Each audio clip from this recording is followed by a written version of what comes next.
Hey, everyone, it's Veronica. What's going on? It's Andy. Cheers, it's Cheryl. Howdy, it's Dalton. And this is Logging into UKG, a Chicago Users production. Obviously, your favorite HCM podcast by HCM admins for HCM admins. Welcome back, everybody. It's good to see everybody. It is. It's been a moment since we recorded. Yeah, it's been too long. Missed you guys. Missed you too. I feel like today's topic of conversation is going to be very spot on for why it's been a little bit since we recorded. And we're hoping it resonates with a lot of you listeners out there. Yes. Andy, since you proposed it, you want to go ahead and let everybody know what we're talking about today? Yeah, I think there's obviously a lot going on in the world today. There's a lot going on in our personal lives and in our work lives. So I thought, let's just take a minute, take a step back, try to offer some perspective, and just really have this podcast focus on dealing with or possibly some tips on overcoming work-related stress. We all have it. We all go through it. So how do we deal with it? What can we recommend to you? And I mean, ultimately, I would want this to really be a very helpful podcast for everybody. It's outside of our norm, and just know that there's some support out there for you and ways that you can help alleviate some of that stress. And hopefully by listening to this podcast and maybe taking some of our words into account, possibly we can help you as well if you're going through anything, whether as minor as it might be or as major as it might be. Maybe people didn't think we ever got stressed out because we were so cool.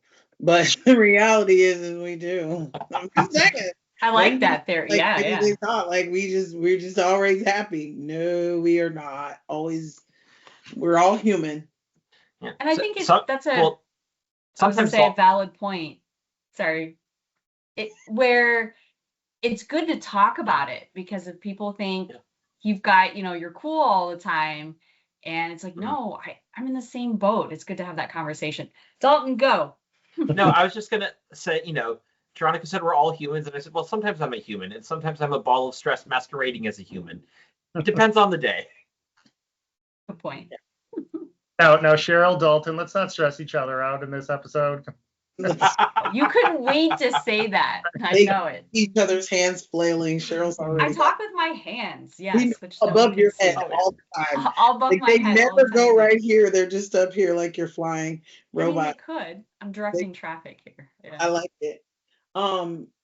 Andy, like, what do you think the first thing? Like, how do I know what's stressing me out? Do I need to figure out what's stressing me out? Do I just tackle it all? Like, what do you think? I mean, obviously you can't tackle it all. But I think it's also very, very important during your day-to-day work life to really understand what is urgent and what is important, because those could be two different things. And how do you prioritize that? And that's hard. That's really, really hard to do, especially with individuals that are in the roles that we are in, because everything is important to everybody and everything is urgent to everybody. Yeah. You get manager reports and you get things going on within the system, or something shuts down, or you're having an issue with this, that, or whatever field. It's really finding that balance and understanding what is important and what is urgent. And I think it's always important to remember that your physical and mental well-being are always important.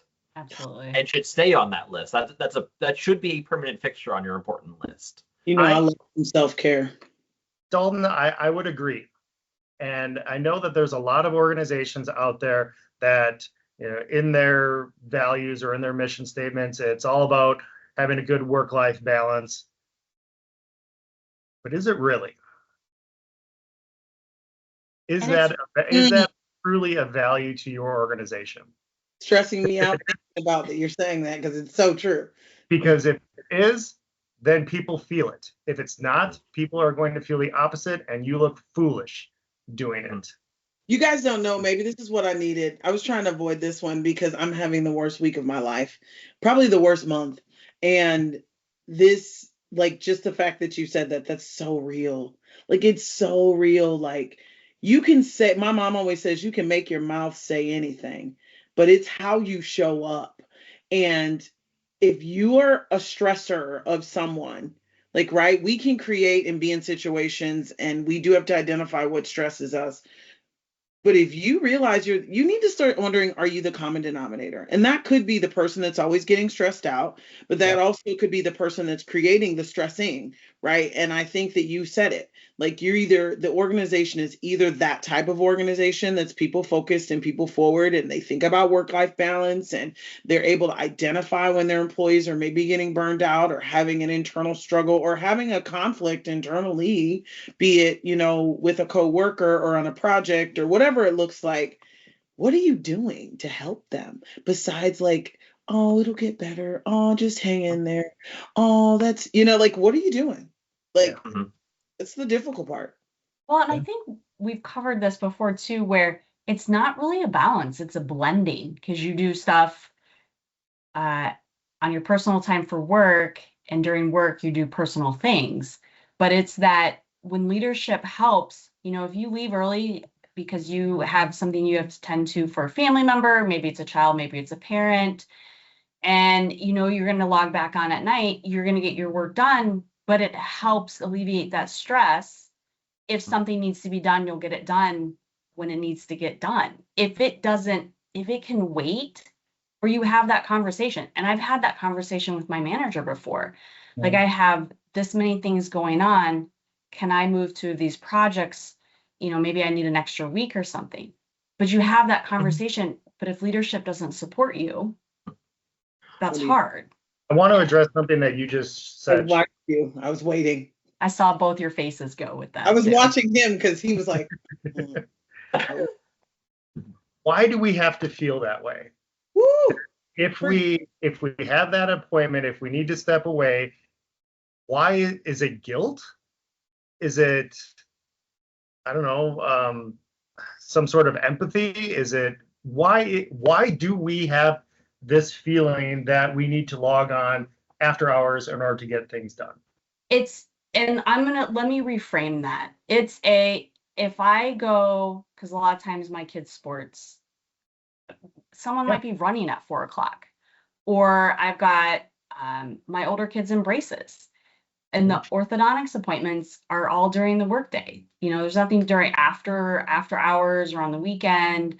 And so if I step away, sure, I could use my sick time to cover his appointment, or maybe I take vacation time.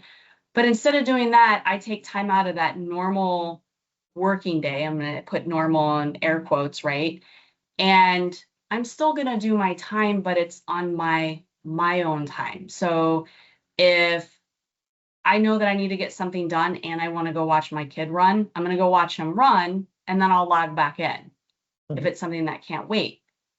So I'm swapping that traditional work time to cover something personal. Yeah, it's not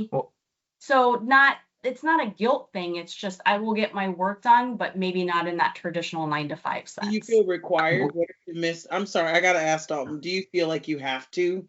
Like, what happens if that one week you just don't make up the time, but like you made it up all the other times that you've worked till 8 or 9 or 10 o'clock at night, or gotten up really early for that off the cuff meeting or travel time? Do you feel obligated to? Because I think that's where Andy was getting, like, got it. Okay. People feel obligated that they have to make up that gap, even though in like a salaried position, right? Salaried exempt position, most people work more than a standard 40.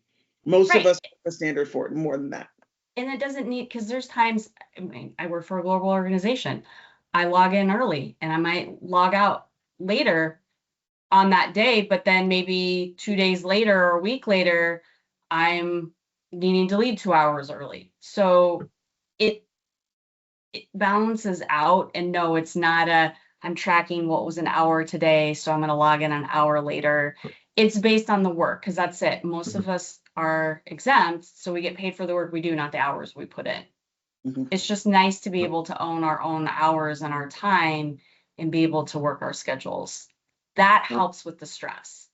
Our vice president of business intelligence and data analytics here at our company, I want to give him a quick shout out. His name's Tim Turner, and he personalized his emails so that every email he sends has a little quote at the bottom that says, "Getting this email outside of normal working hours. I'm sending you this email at a time that works for me. I only expect you to respond during the hours that work for you." Question. I have the same thing. Question. How many people read that? I can because the question most people don't. I'm not trying to knock Tim. Sorry, Tim Turner, but I'm just going to be real. Most people don't read that and they get it, and it's the nervousness of my executive just emailed me and I need to respond. They're not getting to that fine print. It's been proven.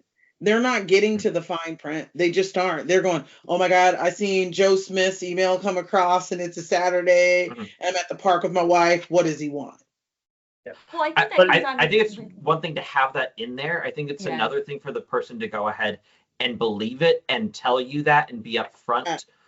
And the reason I'm giving Tim a shout out is not only does he have it on there, but he has gone ahead and mentioned that in meetings and been like, "Hey, I'm going to be busy doing something else during this time. I'll get this to you at these time after hours. I don't expect you to do it at that time. Please know that." Like, he's very upfront about it all. And I think that that's something to highlight. Like, so going back to what you said earlier about how many organizations have this in their mission, how many of them are doing it? So one of the ways that people can, if you are a stressor person that adds stress, be transparent about expectations. So while we are trying to understand expectations, part of things that stress people out are expectations.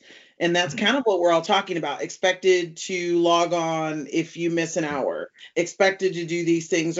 But I think he's a good example, to your point, of he set expectations that while he's doing this, it's like, don't do as I say. Or I don't know. I don't know what it's like the parents say. Don't do as I say. Do as I say, not as I do. Not as I do. What's the parent thing? Yeah. So transparency, set expectations. I think I personally think you got to set boundaries. That's me. Like, I think that a lot of people don't set boundaries. And that's, for me, one of the things. Like, I am stressed out a lot lately between the hours of 8 to 5, sometimes 9, because if I'm tired and I work late, I just don't start till later. But when I log off, if I'm thinking about it, I'm mad at myself because I should have let it down. Because I've really been intentional about setting boundaries that I don't believe a bad moment carries over into a bad hour, carries over into a bad day and a bad week, right? And I know that creates burnout. I know that creates you get so unhappy in your role and with the people, and also you become an issue towards other people. You're snappy. Heck, I snapped at y'all twice today. Like, I'm like, it is time for me to shut it down. Like, because I know it's like I'm getting snappy, like you have to know. And so I know that the boundaries and the stressors that I'm having, and then I'm impacting people that had nothing to do with it. Like, my stress over here is now I'm literally dumping because I'm stressed out over here. And that's what it ends up becoming. So I apologize because I know I was snappy earlier. This is real life, folks. I'm super stressed out. And you're talking with your hands now. I am talking with my hands. But one of the things that I do is also own it. That is something that helps for me when I'm stressed, is I do try to own it. I did notice it earlier. I forgot we were talking about. So this is just appropriate because I was going to mention it. But it's one of the things that becomes a trigger that I notice when you just treat people poorly, and not that I like berated them for the audience, but I notice when my temper just kind of goes that way. I'd be curious, though, if we maybe go around the table here and say, what stresses you out the most? Can I go first? Sure. That's how bad, like, legitimately. There's a few things, but they all kind of center around one thing. I work really hard to be a good person. Being a good human is something I say all the time. Right. And the work I do, I'm very proud of it, but I don't take it personal. I don't think anything that I don't like is against me. Something I disagree with is because people don't like me. And so I tend to be highly respectful of people. I tend to lead with love. I tend to lead with cheer. and I tend to lead with the expectation, which is probably a bad trait, that everyone's going to be the best of the best of the best, right? Because it can be bad or good, right? Having that level of expectation. So what stresses me out the most is when people disrespect you in your role, they diminish your value, they make you feel less than, and then they talk about you behind your back. If it's an intent to, they think they're helping, but I'm also very much a straight shooter. So I'm also a conflict, I don't call it a conflict person, but a conflict resolution type of person. If we have an issue, I want you to come to me. I want us to work together, because you can actually build a good relationship out of conflict. I always say from conflict can come like courage. It also can come conversation. You can also get closeness just out of conflict. There's so many good things that can come out of it. And so that's my biggest stressor right now, is that, I value the work I do. And when I think people devalue the work that we do and the roles that we're in and the space that we take up, and it really gets my goat, especially when it's ongoing and there's no real resolution to how we all work together. There's just kind of, oh Lord, I don't know who's going to hear this, coddling and not being honest. I'm just one of those, like, let's respect the people. So that's my long way of saying all of that. But those are probably, everything else I can kind of get along with. Cheryl? Yeah, I didn't want to go second, but I'll go second. I do have to share, because I think this relates to no matter what job you're in. I remember my uncle, before he retired, he was an executive, and people would ask him, what do you do? And he goes, well, basically, people come into my office and I get my fire extinguisher out and they tell me what their problem is and I put the fire out and then I say next. And I think that's accurate of all our jobs. And so what, it's like my job is basically putting out fires I didn't start, sometimes with tools I don't have, right? We got to figure it out. But my biggest stressor is sometimes communicating the order of importance, right? Like, I understand that you emailed me this, but I've got 5 fires that are burning brighter than yours. And to convey that in your problem isn't, I'm not trying to diminish what your problem is. That's my order of operations. And trying to, and most people understand it, especially where I work now, they understand it. But when you work in an environment where everything's constantly in crisis mode, that becomes very stressful. Dalton? I think mine's going to be twofold. And I think one is, I'm going to break it down into what I do that stresses myself out, that I need to do better on, and what people do that stress me out. And I think for the first one, it's what really stresses me out is not living up to the standard or the expectation that I've set, whether that's a turnaround time, whether that's a style of communication, whether that's how I'm treating others. I try to go ahead and keep that bar very high. And sort of like Veronica touched on, like, if I have a moment where I don't live up to that, until that gets resolved and fixed, I am stressing myself out, because I'm like, I could have done this better. And the nice thing is, like, that it's not like a hard and fast bar. It's something where I'm like, hey, right, it can be like, I have nothing on my plate. I'm setting the bar higher. My plate is overwhelmed. I'm going to move the bar for response time down. But it's knowing, like, where I'm at and meeting where I think I should be at. For other people, it has to do mostly with disrespecting the people around me. I don't care if they disrespect me. I don't go ahead and hold their opinions that high to take it personally. And that's a me thing. Like, I have a goldfish memory when it comes to insults or disrespect against me. It's there and it's gone. But against other folks, whether that it's I work with, that are family, or just in the wider world, just folks that I know, like, that's people not seeing them as human and treating them as human and giving them the respect they deserve. And whether that's kindness or whether that's the grace to know that, hey, that person was a little rough today, but that's probably because they're going through something. What do I need to go ahead and do to help them? That is what sort of like starts twisting my insides into a little like stress ball. Sure. Yep. All right, How about you, Andy? Yeah. Therapist. All right. Yes, he's like. All right. So mine's also twofold, and the one that really hits home for me will be my second one. But I think all of us here, and probably all those that are listening to this, we're very prideful in what we do. We want to maintain urgency. We want to put out a good product, provide a good service, whatever it is.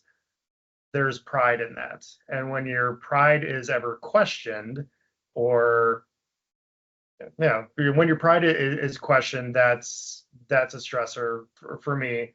We try to do our best, try to do our due diligence, and if it's not right or not how somebody wants it, or if something's off just a little bit, that's gives me the anxiety and that stresses me out. Again, all based on pride.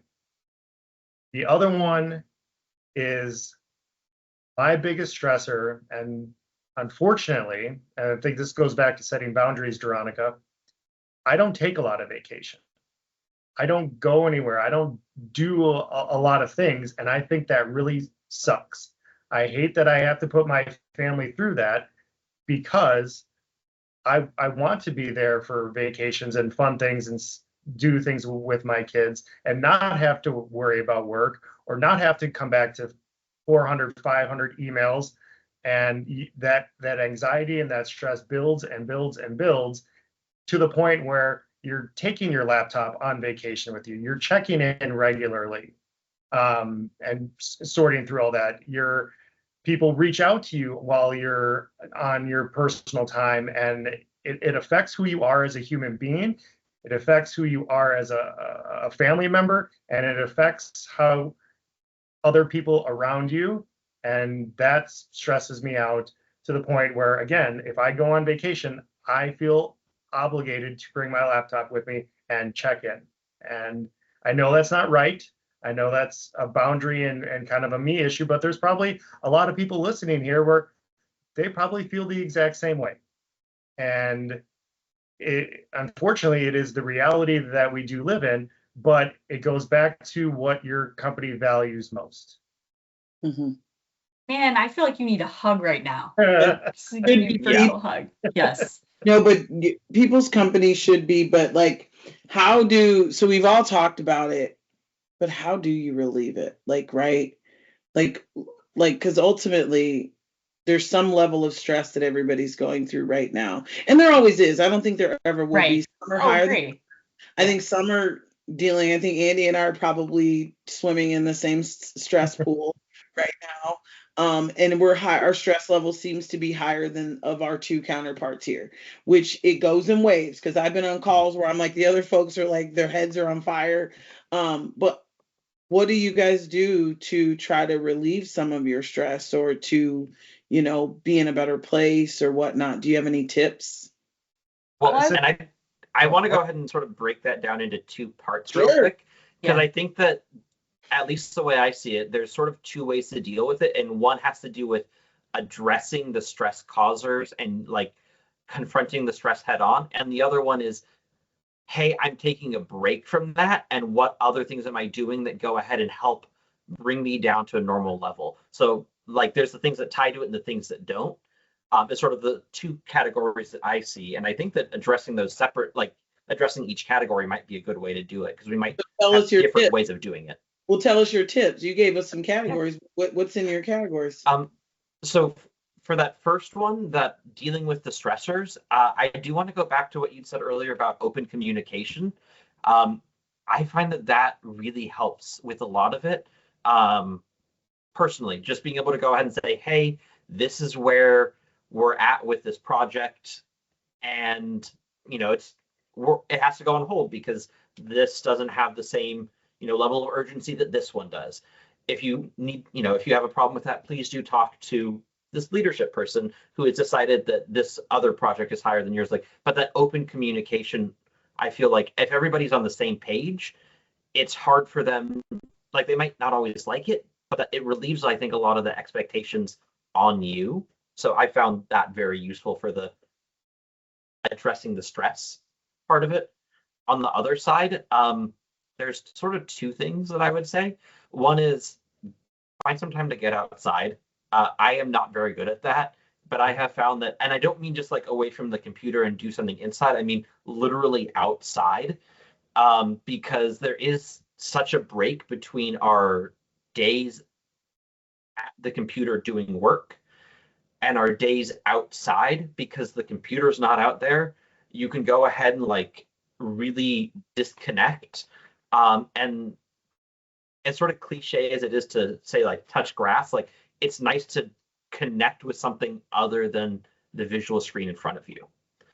And so being able to really have that separation, I find extremely useful to put things into perspective.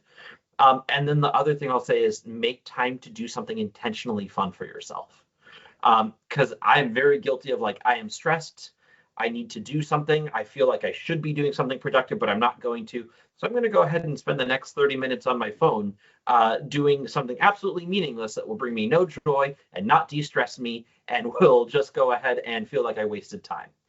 Instead, I could go ahead and take that 30 minutes and find something fun for myself, whether it's a book, whether it's a video game, whether it's a bike ride, like something where I'm intentionally taking that break. Because then I feel like I've taken time for me instead of just gone ahead and put myself on hold, but also not accomplished anything.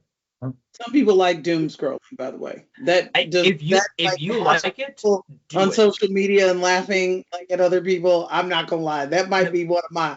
But make the choice. You got a big smile, so oh my God, like there's some people I follow. I'm like, I just need to watch them. They're so funny. Hey, I gotta say something to you about the outside thing. Don't quote me on it, but I'm almost positive there is scientific research that talks about going outside and getting vitamin D de-stresses you, and catching sun and stuff. They call it sun gazing or something. Like I was doing some research recently about people that work out and get out more and walk and stuff. So Dalton, I think you might be onto something, because I think it does talk about people getting outside, not just because you remote work, but even at work, to just kind of, there's something about it. But I'm not an expert or anything. Well, actually, I'll share a personal story that happened recently. So I do work out, but then I would usually go for a walk.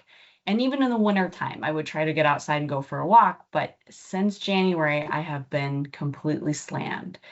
And all of a sudden I was having trouble breathing. Like I couldn't take a full breath. And after probably about 3 weeks, I went to the doctor, and my regular doctor was out.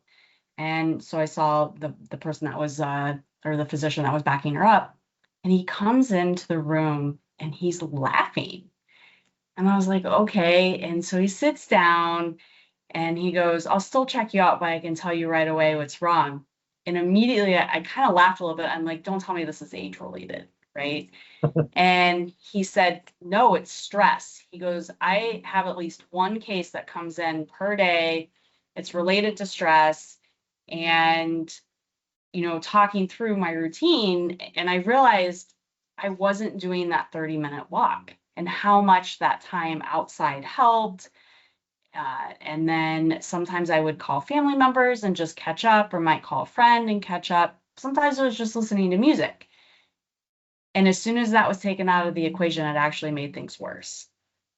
And so, yes, you really got to take that time. And I know people sometimes see that even as an additional stressor. Like, well, I don't have time to do this. How am I going to have time to go for a walk? But once that self-care goes out the window, it does really make things worse. Yeah. Andy, what are your thoughts? Yeah. I would say be the best version of who you are and enjoy what you enjoy to the max. As Dalton said, read a book, go for a bike ride, play a video game, and be the biggest fan of the things that you enjoy. And that helps take your mind off of it. And at the end of the day, I don't mind sitting in my favorite chair watching a movie just to shut my mind off. Yeah. Or watching a rerun of a Friends or Family Guy or whatever, just anything that you enjoy. It's being the best version and over exemplifying those things that bring you joy in life helps. Absolutely. Yeah. It's good. Chocolate helps too. I'm just gonna say that. Well, some would say wine too, or whatever. Or food in general, a good steak and potatoes.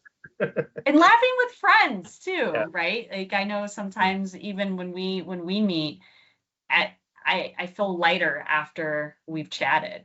You know, it's just. Well, and Cheryl, you did at the last Aspire made sure that we all went outside with you to get vitamin D. That's right, I did. You're welcome. Yes.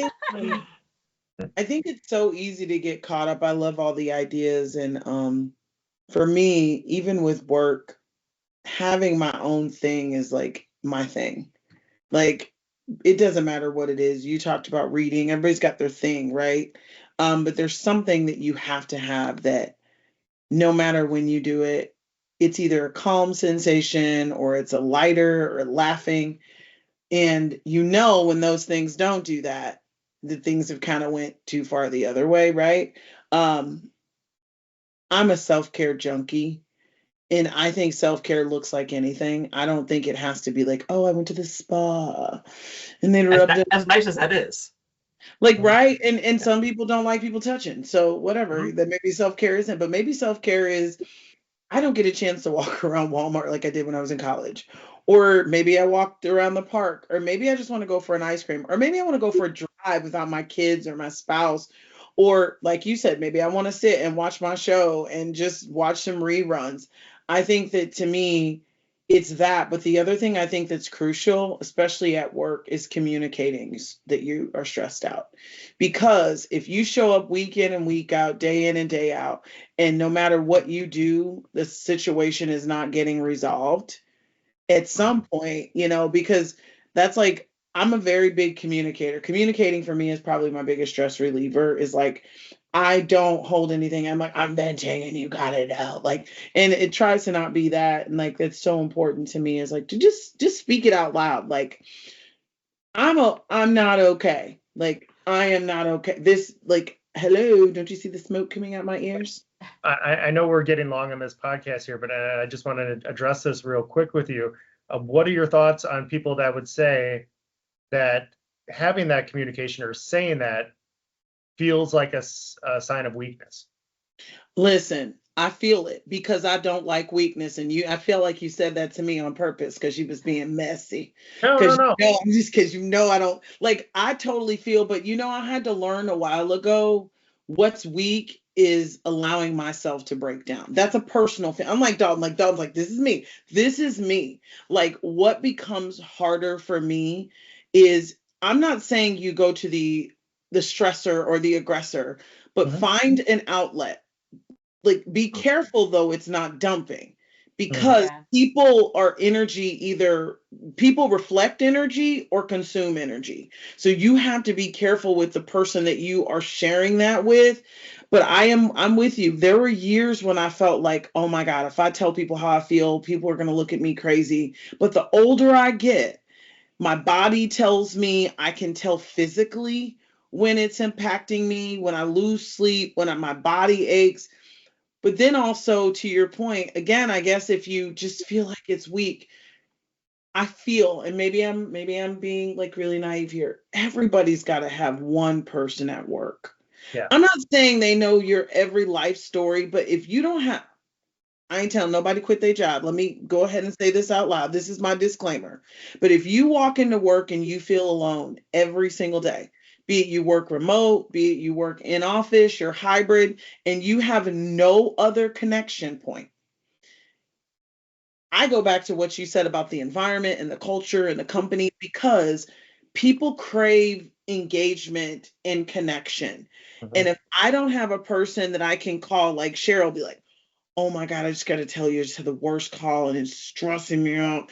And And then she's like, okay, so even if I don't tell that person, Andy, I'm not weak. I told Cheryl, like, but Cheryl's like, okay. And maybe Cheryl knows me enough that Cheryl's like, I know Veronica doesn't freak out about a lot of stuff, or I know Veronica does freak out and I got to talk her off the ledge, right? Like, I got to be like, girl, no, or you have that check person, that person like, girl, am I out of order? Like, am I crazy? Did you read this email? She's like, I think you might be reading too much into like that balance checker that kind of, and then maybe the embarrassment is less when it's somebody that you feel is in your corner, or I don't want to say on your side. Yeah. And communicating the issue really like if you're talking to someone about it, you're either doing it because you're trying to fix the issue or because you're looking for support for yourself. And not talking about it doesn't fix the issue and doesn't give you support. Now, some people are looking for somebody that's going to get on the dusty bandwagon with them. Let's be real. There are people that get out there and they want people to just commiserate with them. Yeah, that's I'm not. That's true. I'm not about those. I don't. That is a kind of support, though. Like if that's what you need to go ahead and feel better. If you need someone to go, like, so my wife has a bunch of different friends, and she's like, if I am looking for someone to go ahead and tell me that I'm overreacting, I'm calling friend A. If I need someone to go ahead and grab a pitchfork and go burn down a building with me, I'm calling friend B. If I need someone to problem solve it with me, I'm calling friend C. But all of those friends, what they offer is all just different types of support. Well, stop going to friend B with the pitchfork every time, because I'm going to need somebody to hold me accountable, because part of stress is when you've got that person that always goes along with you, even when you're wrong, or even when you're overreacting. Because I want to be real here. Sometimes we create our own stress. Sometimes, I'm not saying that's always the case, because lately I really don't think I'm the problem. I'm going to be honest with you. And I've asked about 27 people because I want to know if I'm the problem. I really want to fix it. I want to show up, as Andy said, the best version of myself. I want to give the best version. I want to do the best work. I hold myself to high regard. I think we've all kind of talked about it. That's probably why we do this together.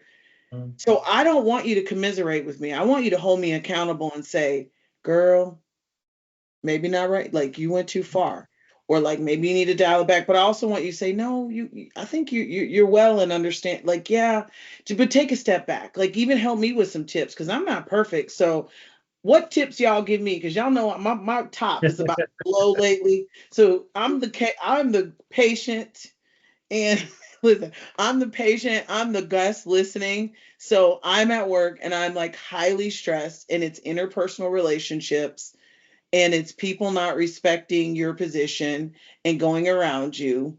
But it's nothing to do. I feel great about the work I do. I really do. So what kind of advice would you all give me? What would you tell me? Because I'm the guest now. I'm on the audience.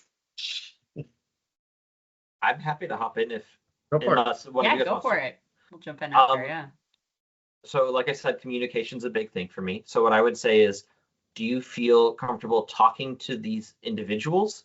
If so, start a conversation with them about specific things of, hey, not sure whether you're meaning to or not, this is stressing me out because of X, Y, or Z. Can we go ahead and either reset timelines? Can we go ahead and make sure that I'm included on emails? Find whatever it is about that communication that is not working for you and try to address that with them. If you don't think that you could talk to that person, go ahead and find a third party. There's a reason that, everybody has supervisors. There's a reason that employee relations exists. I'm not saying like go and be like, this person needs to be written up, but like find a mediator who can go ahead and be like, hey, this needs to get fixed. So that's what I'll say for the work part of it. Outside of that, I will say make sure that you go ahead and are carving out your own time to do the things for you, that self-care that you want, and be very intentional about it. This time is my time. I am going to go ahead and I am going to go doom scroll, but I am being intentional that for the next hour, I'm doing this for my own fun. I'm going to go ahead and spend the next hour rewatching a TV show. I'm doing that for my own fun.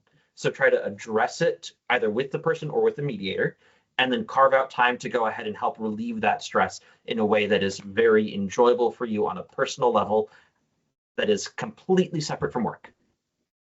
Thank you. Nice. I'm going to jump in. I think that's all great advice. And I think it helps too. I don't know if you guys have ever read or done the exercise Strength Finders 2.0, where you understand the person's style, right? Because there's some people, it could be the same problem, but I'm going to approach it differently, where I've got one, I always joke around, like we duke it out on the playground. Like literally we will just go back and forth and discuss it. And then when we're done, it's sunshine and rainbows again. Even if we've gotten into a heated discussion, but that same thing, I might need to approach a conversation a different way. You know, this other person maybe needs bullet points in an email.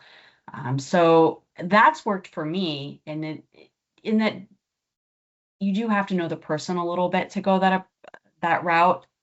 But I would agree that communication, you got to have the conversation somehow so that it's not happening over and over and over again. You know, you guys can figure it out and problem solve and move forward. Thank you.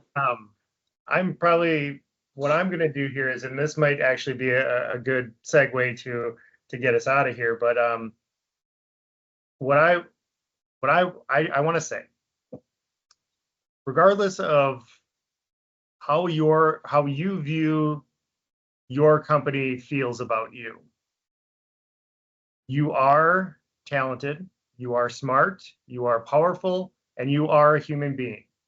You deserve to be treated with respect, the way that you want to be treated, and to have all your goals and wishes come true. If you don't feel that, you need to find an outlet to get that banshee off your shoulder. Again, you are powerful, you are smart, and you are talented. Go do what you love and do it the best that you can. Aw.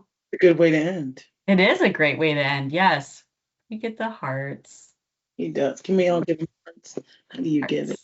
And I'm not even salty on this call either. Oh yeah, here we go. There you go. Hearts. There it is. So you are important. You do matter. And just be the best version of yourself. And that's for all of you out there. Yes, I was to say, Dalton, especially after what you said about not caring.